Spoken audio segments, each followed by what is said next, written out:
Hey folks, it's Grant over here at Local Coolin Farms. I'm hanging out with our breeder Duroc Boar. He did a great job, by the way. We're going to have videos coming out of his first round of piglets that he sired soon. In the meantime, you know, we pulled him away from the sows about 3 weeks before they were set to farrow. And we had this area of the farm where we did a big chop and drop of all these pine saplings. It's about, it's maybe like 3/4 of an acre, something like that. Anyway, this is his bachelor pad, so he's in here solo. So I was just coming over here, checking on him this morning, giving him some feed.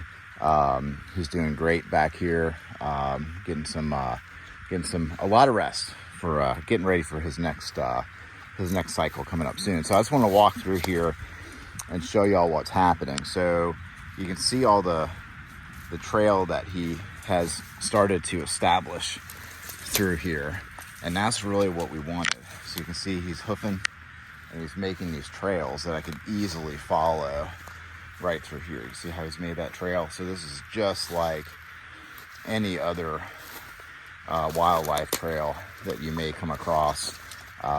Especially if you're a hunter, you look for these kind of things. So you see, like, he's made another trail going this way. The trail kind of going this way. And what's happening is because he's just so big and heavy, pigs are just like bulldozers. They got their nose, they got the plow in the face, they got a super low center of gravity. He's got a huge amount of mass because he weighs like 350 pounds. He can just plow through this stuff. And he can start making some laneways through here, not only for us to get back in here, but also for the goats and even the cattle.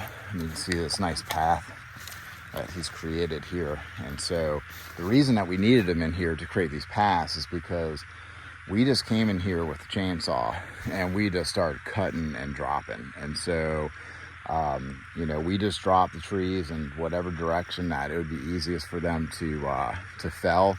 So they're crisscross, they're on top of each other. There's no pattern in here whatsoever. Ideally, if we had, if we didn't have to worry about budget and we didn't have to worry about labor costs and we didn't have to worry about time, we could come in here and bring in a chipper that can handle, some of these 6 to 10 inch trees and just come in, mulch them and grind them in place. But that's a lot of money, a lot of effort, so we're not going to do that. So what we're doing is that we're just letting all this stuff kind of like naturally rot, and then we will help it along the way. So once we can actually clear some pathways through this stuff, we can say, hey, let's go over there for an hour today, with the chainsaw, and then I can actually start cutting some of these trees up a little bit and just letting them fall. But what's happening is that, vines are growing on them, stuff's starting to decomp. And as the goats come in here and they eat on the vines, they press all this stuff down. The cattle come in here, they work it down. So we can actually, over the next 2 years, I know that seems like a long time, but on a farm project, when you're creating a Sylvo pasture, system, 2 years is it's kind of par for the course. I mean, it's not really a big amount of time with what you're trying to do, because you don't want to. Sometimes you can clear an under canopy too fast, and then you expose all this really bad soil to sunlight real quick, and it can dry out and have bad ramifications if you do things a little too quick. So this is just a nice slow progression. So all this, these grasses and stuff and these vines that have really been kept under control or in check because it was so shady in here. They're all going to start growing up. The root systems are going to start establishing themselves. We're going to come in here and graze them with the cattle and the goats. They're going to leave manure behind. So we'll start cycling this area to have a proper decomposition cycle in here, a proper soil working scenario. And then things will start, decomp a little faster. And so it won't take too long for this stuff to break up. I think we did this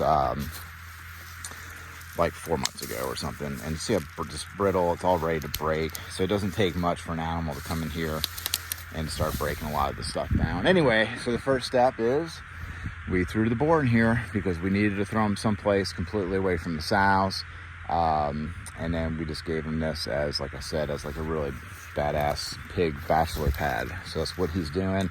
And then we'll leave him in here for, I don't know, another couple weeks maybe. And then we'll go ahead and then we'll move him, and then we'll start grazing stuff in here. So anyways, that's what we're doing, using the pig to make some trails through all this mess.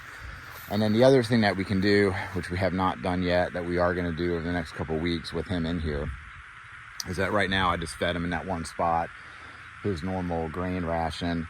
But what we really need to do is come in here and bring like a ton of whole corn or a ton of whole milo, maybe some oats, and then just go around and just start spreading all that whole grain throughout this whole area. Give him just a huge amount of food.